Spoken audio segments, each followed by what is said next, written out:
Everyone, मैं हूँ स्वाति।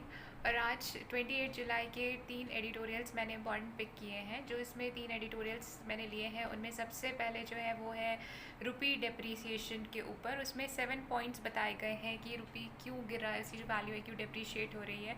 उसके अंदर बहुत सारे इकोनॉमिक्स की टर्म्स हैं, उसमें हम देखेंगे current account deficit, trade deficit, इन सब से डील करेंगे और देखेंगे कि क्या किया जा रहा है, कैसे रुपी जो है वो डिप्रिशिएट हो रहा है। नेक्स्ट टॉपिक जो मेरा है हेपेटाइटिस बी के ऊपर है, हेपेटाइटिस के ऊपर है। उसमें हेपेटाइटिस बी, सी, इन सबको डील किया गया है और उसमें कहा गया है कि इसे 2030 तक एलिमिनेट करने का प्लान है। तो उसके लिए क्या स्टेप्स उठाए जा रहे हैं, WHO ने क्या क्या किया है, WHO क्या कह रहा है, क्या एग्रीमेंट्स किए गए हैं इससे रिलेटेड कि उसे 2030 तक जो है ख़त्म किया जा सके। और इसके नेक्स्ट जो टॉपिक है वो है फ्लाईअवेज के ऊपर। तो फ्लाईअवेज वाला जो टॉपिक है वो डील करेगा ये जो कन्वेंशन है हमारा माइग्रेटरी स्पीशीज़ को लेकर, जो बॉर्न कन्वेंशन जिसे हम कहते हैं, जिसका इंडिया भी एक सिग्नेटरी है, तो उससे रिलेटेड। और फ्लाईअवेज उसमें ये है कि 9 फ्लाईअवेज हैं वर्ल्ड, जिसमें से 3 इसमें बताए गए हैं जो कि इंडियन सब कॉन्टिनेंट से होके गुजरते हैं। तो रमसार कन्वेंशन की बात की गई है, कौन सी साइट्स ऐड की गई हैं, टोटल नंबर 54 हो गया है हमारे इंडिया में जो रमसार कन्वेंशंस ऐड हुए हैं अब तक। तो ये सारे टॉपिक्स हैं जिनसे मैंने डील किया है। ये एडिटोरियल आया था हेपेटाइटिस के ऊपर, तो यहाँ पे से कुछ की इन्फॉर्मेशंस जो है वो मैंने निकाली है, उनको देख लेते हैं। जुलाई 28 जो है उसे सेलिब्रेट किया जाता है वर्ल्ड हेपेटाइटिस डे के तौर पे। वर्ल्ड हेल्थ ऑर्गेनाइजेशन ने हाईलाइट की है need to bring hepatitis care closer to the people. Now hepatitis care closer to the people means, इससे हमारा मतलब क्या है, उस जो ट्रीटमेंट है hepatitis care, that making it available, affordable, accessible to everyone without discrimination. By 2030 तक, 2030 तक जो ग्लोबल टारगेट रखा गया है एलिमिनेट करने का हेपेटाइटिस को एज अ पब्लिक थ्रेट के तौर पे से एलिमिनेट करना है। तो टारगेट ईयर जो इसमें रखा गया है वो क्या रखा गया है, 2030 तक इसे हमें एलिमिनेट करना है। एलिमिनेशन से हमारा मतलब क्या होता है कि 90% रिडक्शन इंसिडेंस में करना एंड 65% रिडक्शन इन मोर्टैलिटी। मतलब जो मोर्टैलिटी, जो मृत्यु दर है, उसमें तो 65% रिडक्शन करना है, और इंसिडेंस दैट इज़ जो अक्रेंस रेट है उसे कितना कम करना है, दैट इज़ 90% तक करना है बाय 2030। अब हेपेटाइटिस जो है वो एक ऐसा कम्युनिकेबल डिजीज़ है जिसमें इंक्रीजिंग मोर्टैलिटी रेट जो है, वो ट्रेंड जो है देखने को मिल रहा है कि वो बढ़ रही है मोर्टैलिटी। ये ओनली कम्युनिकेबल डिजीज़ है ऐसा जिसमें मोर्टैलिटी रेट हाई चल रही है। तो कम्युनिकेबल डिजीज़ से हमारा मतलब होता है कि वो डिजीज़ जो स्प्रेड होते हैं वन पर्सन से अनदर में, एंड वो स्प्रेड कैसे होते हैं, ईदर थ्रू द ब्लड या कंटैक्ट में, ब्लड कॉन्टैक्ट से, या फिर बॉडीली फ्लूइड्स के कॉन्टैक्ट में आने से, या फिर ब्रीदिंग की वजह से स्प्रेड होते हैं। अप्रॉक्सीमेटली अगर हम देखें तो 354 मिलियन पीपल सफ़र कर रहे हैं from hepatitis B and C throughout the world.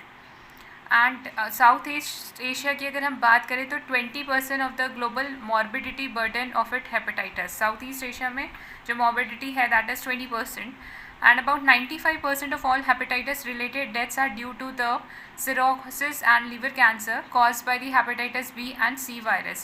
95% of hepatitis related deaths जो हो रही है वो किस वजह से हो रही है, due to cirrhosis and liver cancer, जो कि कॉज होते हैं hepatitis B and C virus की वजह से। वायरल हेपेटाइटिस जो है वो प्रिवेंटेबल होता है, उसे रोका जा सकता है। Clean food, good personal hygiene along with access to safe water and sanitation can protect from hepatitis A and E.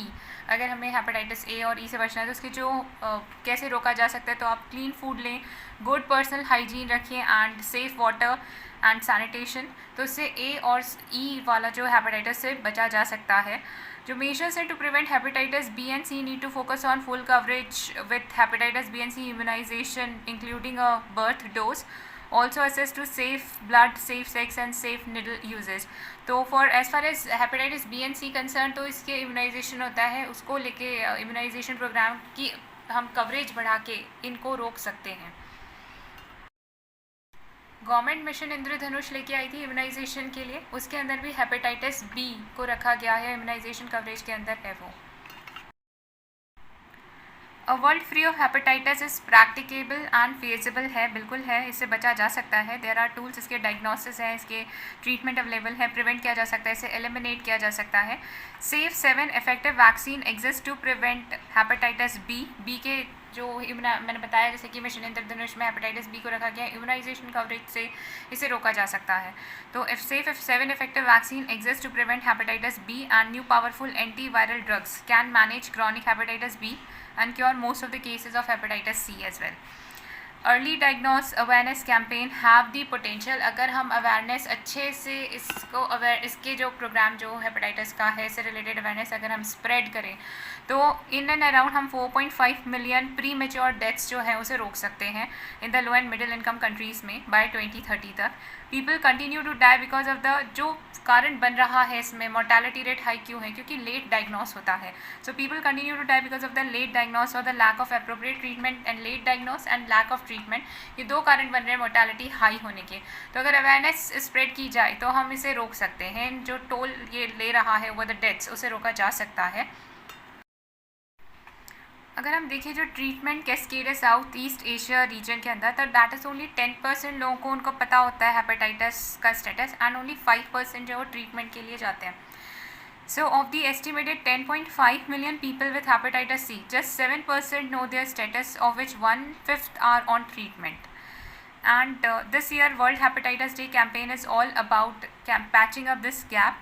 Since 2016, when Action Plan for Viral Hepatitis 2016 to 2021 has launched, 9 countries ने achieve किया है more than 90% of the coverage of the third dose of the hepatitis B vaccine. जो programme चलाया गया action plan for viral hepatitis चलाया गया 2016 से 2021 तक, इसके अंदर 9 कंट्रीज़ ने अचीव किया है more than 90% coverage of the third dose of hepatitis B vaccine. 4 countries ने अचीव किया hepatitis B control target of less than 1% seroprevalence among the children over years of the age. अब अगर हमें target achieve करना है कि हमें 2030 तक इसको कंट्रोल में करना है हेपेटाइटिस को, तो उसके लिए हमें क्या क्या करने की ज़रूरत है फ़िलहाल। तो बाय 2025 तक हमें जो नए इन्फेक्शन केसेस हैं हेपेटाइटिस बी एंड सी के, उन्हें आधा करना होगा, उन्हें रिड्यूस बाय हाफ करना होगा। Reduce death from liver cancer by 40% and ensure that 60% of people living with hepatitis B and C are diagnose बढ़ाना होगा, असेस टू ट्रीटमेंट बढ़ानी होगी। तो ये इंश्योर करना है कि जो 60% people that is suffering from this hepatitis B and C उनका डायग्नोस हो सके, half of those are eligible, उनका प्रॉपर ट्रीटमेंट हो सके।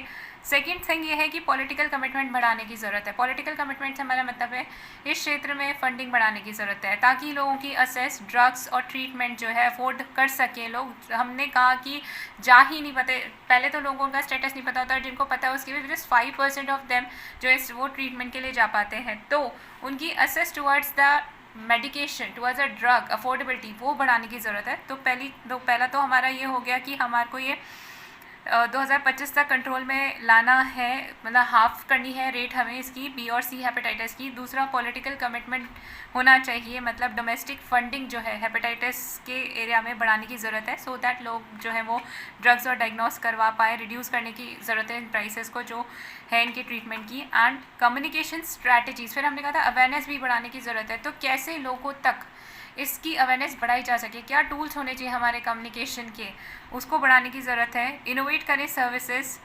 Differentiated people centre service delivery option, people centered delivery option across HIV and viral hepatitis STI to tailor and deliver services according to people need।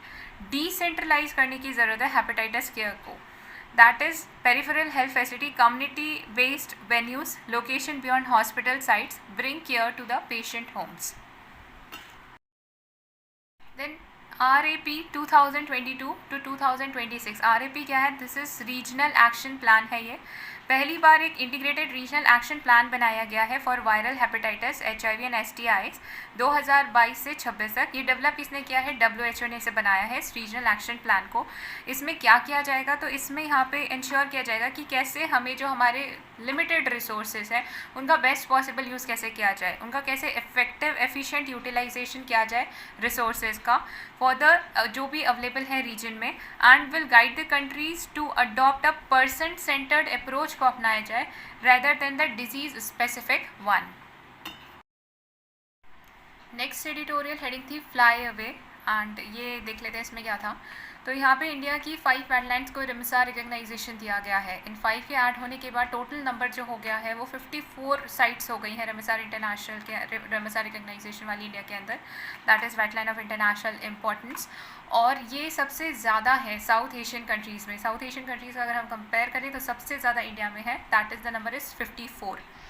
Wetland जो है India में they act as a foraging and resting ground for migratory birds के लिए। Winters में migratory birds आते हैं as a resting, so these wetland act as a foraging and resting ground for these migratory. अब fly away क्या होते हैं? Fly away जो होते हैं वो एक जोग्राफिकल एरिया जो कि यूज़ किया जाता है सिंगल या ग्रुप ऑफ माइग्रेटरी बर्ड्स के द्वारा ड्यूरिंग देयर एनुअल साइकिल। इसमें इंक्लूड ये जो एरिया होता है ये इंक्लूड करता है कि ये ब्रीडिंग एरिया होता है बर्ड्स के लिए, moulting, stop over, staging and wintering areas. Fly away Indian subcontinent की अगर हम बात करें तो यहाँ पे 9 फ्लाई अवेज हैं। There are 9 fly aways in the, जो फ्लाई अवेज हैं वो टोटल 9 हैं इन द वर्ल्ड, जिसमें से 3 of them pass through the Indian सब कॉन्टिनेंट से पास होते हैं, 3। जो इनमें से पहला है वो है सेंट्रल एशियन फ्लाई अवे। तो जो टोटल 9 फ्लाई अवेज है उसमें से हम बता रहे हैं कि 3 जो है वो पास होते हैं इंडियन सब कॉन्टिनेंट में से। तो जो सबसे पहला यहाँ पे है वो सेंट्रल एशियन फ्लाई अवे है। सेंट्रल एशियन फ्लाई अवे का डिस्क्रिप्शन दे तो ये माइग्रेशन रूट कवर करता है वो 30 country for different water birds के लिए। कितने कवर कर रहा है? 30 कंट्रीज़ को कवर कर रहा है। It connect the north most breeding ground in Siberia Russia to the southern most non breeding ground in west and south Asia, the Maldives and the British ocean territory. India provide important stopover site toward 90% of the bird species passing through this route। तो ये जो central Asian fly away यहाँ पे India provide कर रहा है, ये India यहाँ पे एक इम्पॉर्टेंट स्टॉप ओवर साइट है for over 90% of the bird species जो कि इस रूट से पास करती हैं। तो सेकेंड वन जो है यहाँ पे वो ईस्ट एशियन ऑस्ट्रेलेशियन फ्लाई वे। ये एक्सटेंड हो रहा है फ्रॉम आर्कटिक रशिया से लेकर and north America to the southern limits of Australia and New Zealand. It covers a large area of east Asia and all of the south east Asia. Importantly ये जो area है हमारा east Asian Australasian flyway, यहाँ पे अगर हम India का area देखें तो ये इंक्लूड कर रहा है ईस्टर्न इंडिया को as well as Andaman Nicobar islands को। ये जो फ्लाईवे रीजन है कवर करता है 30 countries of north, central, south Asia and the trans Caucasus. It covers at least 279 population of 182 migratory species, including 29 globally threatened and near threatened species। और जो third one है इसमें वो है एशियन ईस्ट अफ्रीकन फ्लाईवे। ये extend हो रहा है फ्रॉम आर्कटिक रशिया से south Africa and Madagascar in Africa. And Indian subcontinent का कवरेज देखें इस वाले में तो कवर हो रहा है from the west of the Tibet plateau से लेकर Himalayas and including central Asia and west Asia, north western India also covered under this.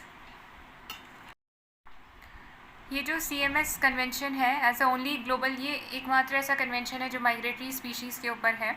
So as a only global convention specialising in conservation of migratory species their habitat, CMS complements and cooperate with a number of other international organization के साथ it is working, it is cooperating with the NGOs and other so as to save these migratory species। Then there is another term जिसमें आई थी इस editorial, raptor MOU। Raptor MOU से क्या मतलब है? Memoranda of understanding on conservation of migratory birds of prey in Africa and Eurasia, also known as raptor MOU। ये एक एग्रीमेंट है raptor MOU under CMS convention of migratory species का, उसी के अंदर ये एक एग्रीमेंट है। और इसका जो एम है इस MOU का is to promote coordinated actions to maintain favourable conservation status of migratory birds of prey. India ने भी साइन किया है रेपर्चर MOU को, it is not legally binding नहीं है ये। एंड एम क्या है इस MOU का? That is to promote coordinate actions to maintain favourable conservation status of migratory birds of prey. So ये एडिटोरियल हेडिंग थी why is the rupee under pressure. Rupee जो हम देख रहे हैं उसका जो है डिप्रीशिएट हो रहा है, तो इस पर ये एडिटोरियल एनालिसिस था, इसको देख लेते हैं। यहाँ पे हम देखें तो जो ग्राफ शो कर रहा है रुपी विथ रिस्पेक्ट टू डॉलर, अगर 1994 से 2022 तक का देखें तो रुपी हम देखेंगे कि कंसिस्टेंटली फॉल हो रहा है। और ग्लोबल फाइनेंशियल क्राइसिस जब 2008 में हुए थे 2008 के अंदर, तो एट दैट टाइम रुपी डिप्रीशिएट हुआ 23%। तो हम यहाँ पे अब देखते हैं कॉजेज़ फॉर रुपी जो है वो डिप्रीशिएट क्यों होता जा रहा है। तो पहला अगर हम पॉइंट देखें तो ये यूक्रेन वॉर और ये जो स्टीप रेट हाइक्स की गई हैं यूएस फेड के द्वारा, उनको इन्फ्लेशन कंटेन करने के लिए जो उन्होंने स्टेप्स उठाए हैं, इस वजह से पहला जो कारण है, फर्स्ट फॉरमोस्ट जो रीज़न बनता है, that is the Ukraine war and the rate hike by the US Fed. तो यहाँ पे जो रुपये की वैल्यू गिरी है वो हम देखेंगे 2022 में 2022 के अंदर 7.5% तक वीक हुआ है। और बाकी जो स्ट्रॉन्ग करेंसीज़ हमेशा हम देखते हैं उनको भी अगर हम कंपेयर करें इस टाइम पे, तो पाउंड एंड यूरो जो है डिप्रिशिएट हुए हैं बाय मोर देन 11%। बहुत सारी जो एशियन करेंसीज़ है जैसे Korean won, Philippine peso and Thai baht have weakened by more than 10% से ज़्यादा का उनमें जो है डिप्रिशिएशन देखा गया है इस साल। दूसरा कारण जो रुपी डेप्रीसिएशन का हम देखें तो वो है परसिस्टेंट आउटफ्लो। परसिस्टेंट आउटफ्लो से मतलब क्या है कि जो भी इन्वेस्टमेंट यहाँ पे अभी हो रही थी अभी तक, अब वो क्या है कि क्योंकि यूएस फेड ने इंटरेस्ट रेट्स हाइक की है, तो as a safe haven, as a safe outlet के तौर पे यूएस इकोनॉमी उभरी है। तो इस वजह से जो इन्वेस्टमेंट बाकी जगह हो रहा था, अब वो यहाँ से विड्रॉ किया जा रहा है और यूएस में इन्वेस्ट किया जा रहा है because of the safe haven के तौर पर उसे देखा जा रहा है। तो यहाँ पे जो फेड के जो स्टेप्स उठाए गए हैं उनके द्वारा और उनकी जो टाइटनिंग पॉलिसी जो उन्होंने की है, इस वजह से जो फॉरेन पोर्टफोलियो इन्वेस्टर्स थे, फॉरेन पोर्टफोलियो इन्वेस्टर से हमारा मतलब है जो इन्वेस्टमेंट बाहर की कंट्रीज़ में इन्वेस्टर्स करते हैं, that is investing in the overseas economies में वो करते हैं सिक्योरिटीज़, फाइनेंशियल असेट्स जो हेल्ड किए जा रहे हैं इन्वेस्टर्स के द्वारा बाकी कंट्रीज़ में, अनदर कंट्रीज़ में जो उनकी जो इन्वेस्टमेंट्स है, जो भी सिक्योरिटीज़ फाइनेंशियल असेट्स का उन्होंने इन्वेस्टमेंट किया, वो होता है एफपीआईज़। तो जो एफपीआईज़ अभी तक बाकी कंट्रीज़ में हो रहे थे, वहाँ से अब विड्रॉ करें इन्वेस्टर्स और वो अपना जो इन्वेस्टमेंट है वो यूएसए में कर रहे हैं। तो ये जो एफपीआईज़ की वजह से सेलिंग स्प्री है, तो एकदम से जो डिमांड है वो डॉलर की बढ़ गई है, क्योंकि वो यूएसए में इन्वेस्टमेंट किया जा रहा है तो रिक्वायरमेंट डॉलर में है वहाँ पे, तो डॉलर की डिमांड बढ़ गई है। और यहाँ से क्योंकि सेल किया जा रहा है उनके जो भी इन्वेस्टमेंट्स थे, उनकी जो सिक्योरिटीज़ थी वगैरह, तो उस वजह से जो सप्लाई है, मतलब जो डिमांड, इस वजह से जो रुपये की है वो कम हो गई है और डॉलर की जो है वो बढ़ गई है। तो इस वजह से भी जो है हमारा जो रुपये वो डेप्रीशिएट हुआ है। और when Fed raises its rate, overseas investor withdraw from riskier markets, riskier emerging markets and opt for the safe havens. So यहाँ पे जो इसी वजह से क्योंकि डिमांड डॉलर की बढ़ गई है और एक्सेसिव उसकी तुलना में हम देखें तो रुपये की डिमांड नहीं बढ़ी है, उल्टा उसकी सप्लाई बढ़ गई है, क्योंकि यहाँ से वो लोग विड्रॉ कर रहे हैं, तो जो है that lead to a corresponding excess supply रुपये का हो गया है। तो इस वजह से जो है उसकी वीकनिंग हो गई है। जिस करेंसी की डिमांड ज़्यादा होती है, वो जो करेंसी डिमांड में ज़्यादा होगी वो एप्रीशिएट हो जाएगी, और जिसकी सप्लाई ज़्यादा है, जिसकी डिमांड नहीं हो रखी है, वो करेंसी डिप्रीशिएट हो जाती है। नेक्स्ट कॉज रुपी वीकनिंग का जो है वो है ट्रेड डेफिसिट्स का बढ़ना। इस वक्त जो सिचुएशन चल रही है वहाँ ट्रेड डेफिसिट हमें देखने को मिल रहे हैं, जहाँ पे हमारे इंपोर्ट्स जो है वो ज़्यादा हो गई है और एक्सपोर्ट कम हो गई है। तो इस सिचुएशन में रुपी जो है वो डिप्रीशिएट होता है। यहाँ पे अगर हम देखें तो ट्रेड डेफिसिट के वजह जो बनी है, क्योंकि बहुत जो प्राइसेस है कमोडिटीज़ की वो बढ़ गई। क्यों बढ़ी? क्योंकि यूक्रेन वॉर हुआ था और एट द सेम टाइम जो हम क्रूड ऑयल इंपोर्ट कर रहे थे वो भी कॉस्टली हो गया। तो इस वजह से जो है ट्रेड डेफिसिट जो है हमारा बढ़ा है। यहाँ पे अगर हम डेटास की तरफ देखें तो दिस ट्रेड डेफिसिट के, तो that peaked record high of $26.18 billion in June 2022।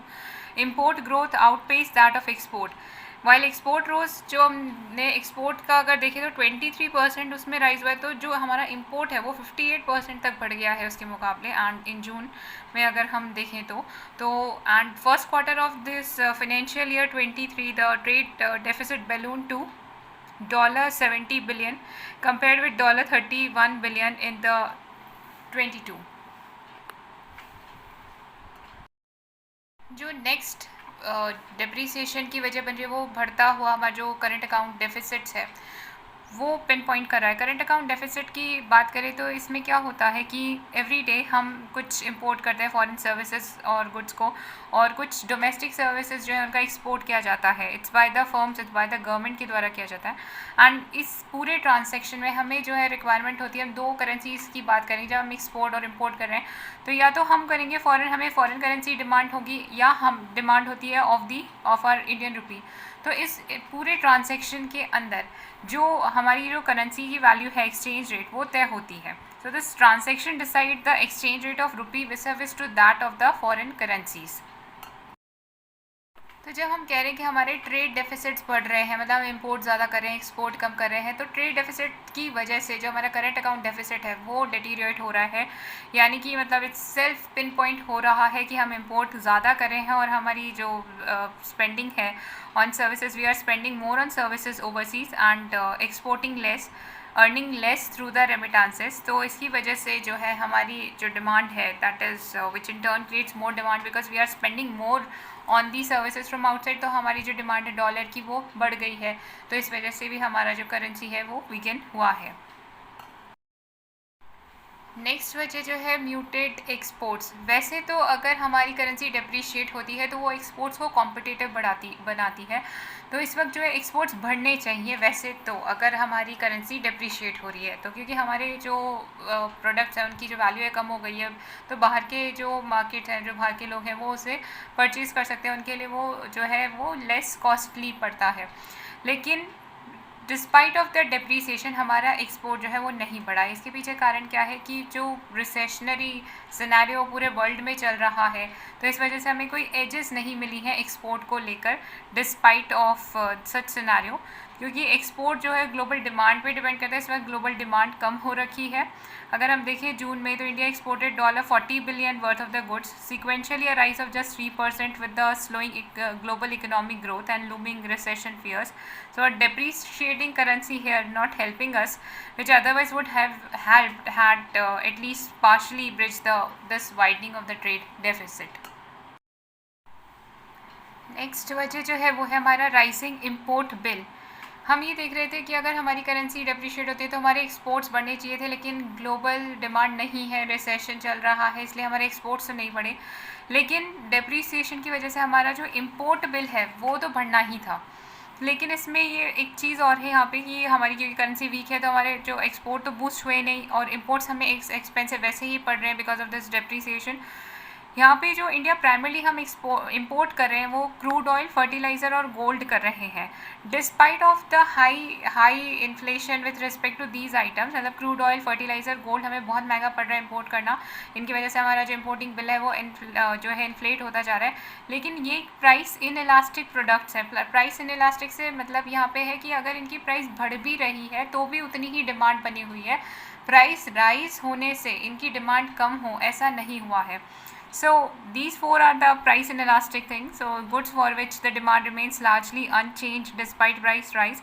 So even though price of these goods elevate हो रहे हैं तब भी हमारी जो डिमांड है वो रिजिड बनी हुई है और ये जो इम्पोर्ट बिल है हमारा that is also rising. RBI क्या स्टेप्स उठा रहा है रुपी को जो है उसको फर्दर डाउन जाने, डिप्रिशिएट होने से रोकने के लिए। तो RBI ने डिप्लॉय किए हैं डॉलर्स को। Now RBI releasing dollars in order to enhance the supply of dollar बढ़ाई जा सके और रुपये की जो डिप्रिसिएशन हो रही है उसे रोका जा सके। लेकिन अगर हम बात करें तो वैसे तो RBI के पास 5th लार्जेस्ट फॉरेक्स रिजर्व है, तो जो कि तो RBI जो है वो काफ़ी सही पोजीशन में है रुपये को डिफेंड करने के लिए against any kind of volatility.